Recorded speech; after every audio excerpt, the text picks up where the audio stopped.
হাইকোর্টের নির্দেশে আজ অভিষেক বন্দ্যোপাধ্যায়ের ভয়েস স্যাম্পল দেওয়ার দিন। আজ কি কণ্ঠস্বরের নমুনা দিতে যাবেন অভিষেক বন্দ্যোপাধ্যায়? অসহযোগিতা করলে রক্ষা কবচ কারার হুঁশিয়ারি পর্যন্ত দিয়েছে আদালত। আজ তাহলে তিনি কি করবেন, এই বিষয় নিয়ে আরো বিস্তারিত জানাবেন প্রতিনিধি পার্থপ্রতিম ঘোষ আমাদের সঙ্গে টেলিফোন লাইনে রয়েছেন। পার্থপ্রতিম, দেখো, যে ডিজে মন্তব্য অভিষেক বন্দ্যোপাধ্যায় এবং সেই ডিজে মন্তব্যের পরবর্তীকালে তুমি জানো অভিষেক বন্দ্যোপাধ্যায় এই মামলা প্রথমে বাগুইহাটি থানায় একজন অভিযোগ করেন এবং তার পরবর্তীকালে বিধাননগর সাইবার থানা হয়ে সেই মামলা তদন্তভার গ্রহণ করে রাজ্য পুলিশের সিআইডি যখন এই তদন্তভার গ্রহণ করে তারপরে তুমি দেখেছো যে অভিষেক বন্দ্যোপাধ্যায় তিনি হচ্ছেন হাইকোর্টের দ্বারস্থ হয়েছিলেন তদন্তভার গ্রহণ করার ঠিক আগেই সিআইডির, এবং হাইকোর্টের দ্বারস্থ হওয়ার পর হাইকোর্ট কিন্তু তদন্তকারীদের সহযোগিতা করতে নির্দেশ দেন অভিষেক বন্দ্যোপাধ্যায়কে এবং রক্ষা কবচ দিয়েছিলেন। এবং এর পরবর্তীতে আমরা দেখলাম সিআইডিকে একেবারে সময় বেঁধে দেন, সিআইডি তরফ থেকে বলে দেয় যে অভিষেক বন্দ্যোপাধ্যায়কে তদন্তকারীদের কাছে যে একেবারে সহযোগিতা করার জন্য সিআইডিকে আদালত নির্দেশ দেয়। তার পরবর্তীকালে অভিষেক বন্দ্যোপাধ্যায় তিনি সিআইডির যারা মুখোমুখি হন। এরপর সিআইডির তরফ থেকে অভিষেক বন্দ্যোপাধ্যায়কে যে এই যে বক্তব্য যে মন্তব্য সেই মন্তব্যের পরিপ্রেক্ষিতে তার কণ্ঠস্বরের নমুনা সংগ্রহ করতে চান সিআইডির গোয়েন্দারা এবং সেই মতো বিধাননগর আদালতের কাছে আবেদন, এবং সেই আবেদনের পর গত 30 তারিখ কিন্তু নির্দেশ ছিল যে আদালতে গিয়ে কণ্ঠস্বরের নমুনা দেওয়ার জন্য। সিআইডি ফরেন্সিক টিম তারা সবাই আদালতে পৌঁছে গেলেও অভিষেক বন্দ্যোপাধ্যায় তিনি আদালতে যাননি কণ্ঠস্বরের নমুনা দেওয়ার জন্য। এরপরে আবারও ডেট হয়, সেই ডেটটা হয় গত 8 তারিখে, এবং 8 তারিখেও নির্দেশ থাকলেও কিন্তু অভিষেক বন্দ্যোপাধ্যায় তিনি যাননি আদালতের কাছে কণ্ঠস্বর নমুনা দিয়ে দেওয়ার জন্য। পরবর্তীকালে কিন্তু যে বিষয়ে হাইকোর্টে যখনই মামলা ওঠে, হাইকোর্টে একবার নির্দেশ দেওয়া হয় যে অভিষেক বন্দ্যোপাধ্যায়কে আজকেই দুপুর 12টার সময় বিধাননগর আদালতে গিয়ে তার কণ্ঠস্বর নমুনা দিতে হবে।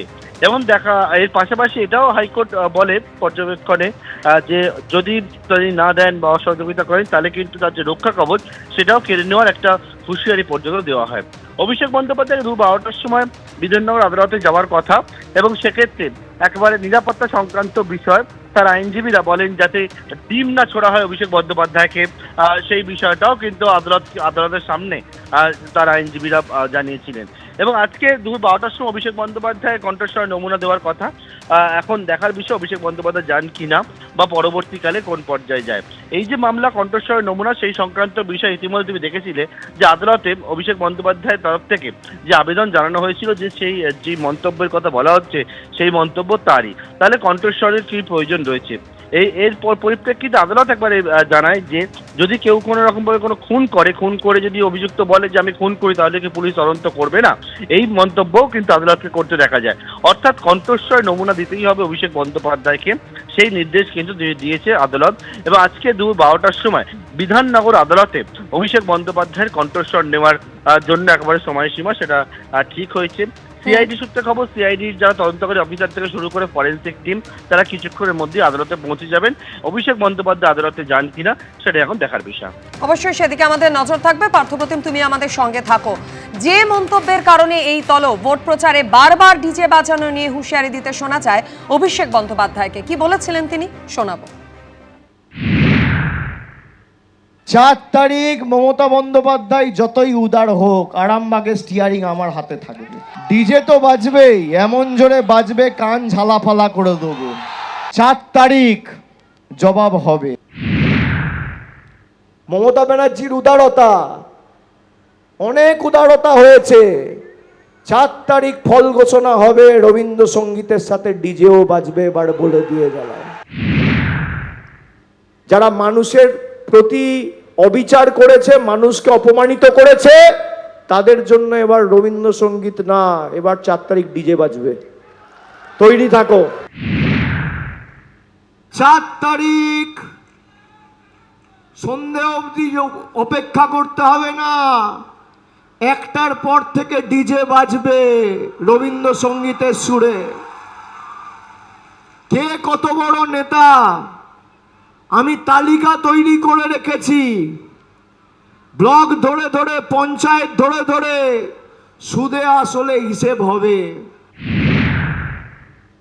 4 তারিখ কিন্তু রবীন্দ্রসঙ্গীতের সাথে ডিজে বাজবে। মনোযোগ দিয়ে আমার কথা শুনবে।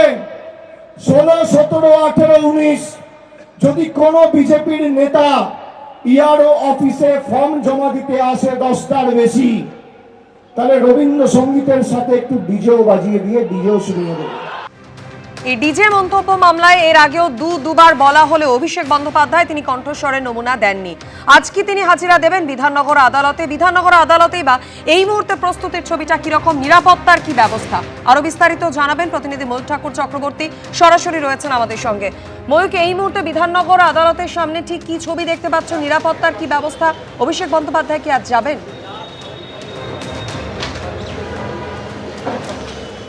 দেখো, যে খবর আমাদের কাছে রয়েছে, আজকে অভিষেক বন্দ্যোপাধ্যায়ের আসার এক সম্ভাবনা রয়েছে, কারণ এর আগে একাধিকবার বিধাননগর আদালতের অ্যাডিশনাল চিফ জুডিশিয়াল ম্যাজিস্ট্রেটের যে এজলাস, যেখানে অভিষেক বন্দ্যোপাধ্যায়ের কণ্ঠস্বরের নমুনা সংগ্রহ করার কথা ছিল, সেখানে তার আসার কথা ছিল, কিন্তু তিনি আসেননি। তাকে নোটিশ দেওয়ার পরেও আসেননি। সিআইডির তরফ থেকে এটাও কোর্টকে জানানো হয়েছিল যে দিনভর সিআইডির একজন তদন্তকারী আধিকারিক তিনি এখানে উপস্থিত থাকছেন, একজন টেকনিক্যাল এক্সপার্ট থাকছেন যিনি কণ্ঠস্বরের নমুনা নেবেন, কিন্তু এদের সবার উপস্থিত থাকা সত্ত্বেও অভিষেক বন্দ্যোপাধ্যায় তিনি কিন্তু আসছেন না। এটা একটা হ্যারাসমেন্ট এবং তদন্তে বাধা, অসহযোগিতা, এমনটাই সিআইডি আধিকারিকরা জানাচ্ছিলেন। এবং শুধু তাই নয়, অভিষেক বন্দ্যোপাধ্যায়ের এই যে অসহযোগিতা নিয়ে বিধাননগর আদালতের আগে গত 8 তারিখ অভিষেক বন্দ্যোপাধ্যায়ের এখানে আসার কথা ছিল। সেদিনই সিআইডি আধিকারিকরা বলেছিলেন, আদালতের তরফ থেকে তাকে ফের সময় দেওয়া হয়েছিল। এবং যেটা খবর পাওয়া যাচ্ছে যে আজকে 15 তারিখ অভিষেক বন্দ্যোপাধ্যায় বেলা 12টা নাগাদ বিধাননগরের এসিজেএম আদালতে আসার সম্ভাবনা রয়েছে। বাগুইহাটি থানায় এই ডিজে মামলা প্রথম রুজু হয়। সেখান থেকে বিধাননগর কমিশনারেটের সাইবার পুলিশ তারা তদন্ত শুরু করে এবং তারপর সিআইডি এই ইনভেস্টিগেশন নেয়। এবং এই তদন্তে মহামান্য কলকাতা হাইকোর্টের হস্তক্ষেপ চেয়েছিলেন অভিষেক বন্দ্যোপাধ্যায়, রক্ষা কবচ চেয়েছিলেন তিনি, এবং এই কণ্ঠস্বরের নমুনা তিনি দিতে নিমরাজি ছিলেন এবং ঠিক সেই কারণেই মহামান্য কলকাতা হাইকোর্টের দ্বারস্থ তিনি হয়েছিলেন। কিন্তু হাইকোর্ট পরিষ্কার জানিয়ে দিয়েছিল যে এই সংক্রান্ত তদন্তে কিন্তু মহামান্য কলকাতা হাইকোর্ট হস্তক্ষেপ করবে না এবং তাকে রক্ষা কবচ দেওয়া হচ্ছে না। আমি দিব্যেন্দু সিংহ, আমাদের ক্যামেরা পার্সন, আমি দেখানোর জন্য বলবো এখানে পরিস্থিতি, আইন শৃঙ্খলা যাতে ঠিক থাকে সেই আবেদন করেছিলেন অভিষেক বন্দ্যোপাধ্যায়, যাতে তিনি এখানে আসার পর অপ্রীতিকর পরিস্থিতি না হয়। দেখো, বিধাননগর কমিশনারেটের তরফ থেকে র্যাফের যারা জওয়ান তারা ইতিমধ্যেই কিন্তু কোর্ট চত্বরে এসে গেছেন। এখানকার স্থানীয় থানার যারা অফিসার এবং অন্যান্য অফিসিয়াল তারাও রয়েছেন। এই কোর্ট চত্বরের ভেতরে কোনো অবৈধ জমায়েত, যেখান থেকে অভিষেক বন্দ্যোপাধ্যায়ের ওপর কোনো অপ্রীতিকর পরিস্থিতি তৈরি হতে পারে, এখনও সেই সম্ভাবনা কিন্তু অন্তত পুলিশের তরফ থেকে নিশ্চিত করা হচ্ছে। আমি আবার দিব্যেন্দুকে বলবো, দেখো, একের পর এক র্যাফের জওয়ান বিধাননগর কমিশনারেটের তারা আসছেন এবং তারা এই যে প্রত্যেকটা গেট রয়েছে যেখান থেকে বহিরাগতরা এই কোর্ট চত্বরে আসতে পারেন, বিক্ষোভ দেখাতে পারেন, এরকম পরিস্থিতি হতে পারে, সেখানে কিন্তু এইভাবেই র্যাফের জওয়ানরা মোতায়েন থাকবেন এবং কোনো অবৈধ জমায়েত কিন্তু এখানে আজকে কোর্ট চত্বরে বরদাস্ত করা হবে না, এমনটাই পুলিশের তরফ থেকে বলা হচ্ছে। কণ্ঠস্বরের নমুনা দেওয়ার জন্য একাধিকবার আগে ডাকলেও আসেননি অভিষেক। আজকে 12টা নাগাদ তার আসার কথা রয়েছে। পুলিশ অ্যারেঞ্জমেন্টের ছবি সকাল থেকেই ধরা পড়ছে। বিধাননগর এই ময়ূখ ভবন, এখানে যে এসিজেএম কোর্ট, এখন যেটা দেখার যে কখন আসেন অভিষেক বন্দ্যোপাধ্যায় এবং সিআইডির তদন্তকারী আধিকারিকের সামনে, টেকনিক্যাল এক্সপার্টের সামনে কখন তার ভয়েস স্যাম্পল টেস্ট বা কণ্ঠস্বরের নমুনা সেটা নেওয়া হয়। অবশ্যই সেদিকে আমাদের নজর থাকবে। ময়ূক, আপাতত তোমায় ধন্যবাদ। এদিকে এই প্রসঙ্গে রাজ্যের মন্ত্রী দিলীপ ঘোষ বলছেন, কেন হাজিরা দেননি, হাজিরা দিতে উনি বাধ্য, আদালতের প্রতি অন্তত সম্মান দেখান। কি দেবেন না দেবেন, দিতে বাধ্য হবেন উনি, সেটা নিয়ে কোনো চর্চার বিষয় নেই। দেননি কেন একদিন হাজিরা, আর দিতে বাধ্য হবেন। যতক্ষণ না চালে বিশ্বাস নেই, যান, কমপক্ষে আদালতের প্রতি সম্মান সেটুকু তো রাখুন। এবিপি আনন্দ, এগিয়ে থাকে, এগিয়ে রাখে।